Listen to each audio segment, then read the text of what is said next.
and welcome to the CTM NewsBreak, where we keep you up to date on what's happening right here in town. I'm Diane Sherritt-Steimel. A special education program at the Parker Middle School provides students with autism opportunities to learn and practice functional skills in a fun and rewarding way. It started as an idea to get the students to be able to practice all their skills that we're targeting in a functional and fun way. So we had brainstorming, and we came up with the idea that if we started a coffee shop, they could practice all their functional communication skills, their social skills, their fine motor skills, literacy skills, measuring and math skills.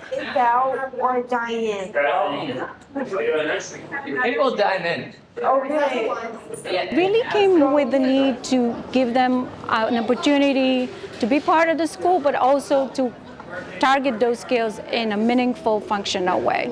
This started in 2019, and it was done for the 2019 and the majority of the 2020 school year until the folks down here were no longer able to run it.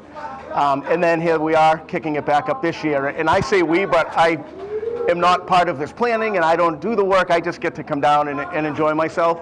But thanks to the team we have in our New England Center for Children, they put on this for the staff, and it's wonderful. When I first started this, I had a big smile on my face when I was delivering with Daniel to my old homeroom, Miss Merle. A big shout out to her. The SafetyNet program in Chelmsford is proving to be effective after police recently located a missing woman with dementia. Individuals with cognitive impairments, including those with autism, dementia, and Alzheimer's, are able to be located more quickly than through traditional means. It's a little tracking device that you wear either on your wrist or on your ankle. It gives out a radio frequency. I kind of liken it to basically having your own radio station attached to you. And the only one that can tune into that radio station is an officer that has the device that we use. So this is the device that a client would wear. Like I said, it either goes on the wrist or on the ankle. It's waterproof. It's supposed to be tamper-proof, so they can't, cut it off or rip it off. Every couple seconds, it gives out a beep. And as long as the antenna is activated and tuned into that station, we can hear the beep on the antenna. The closer you get, the louder it gets. And then there's also a handheld device that we can use that can kind of really pinpoint where it is in terms of, is it going to be over there? Is it behind the building? Is it in the building?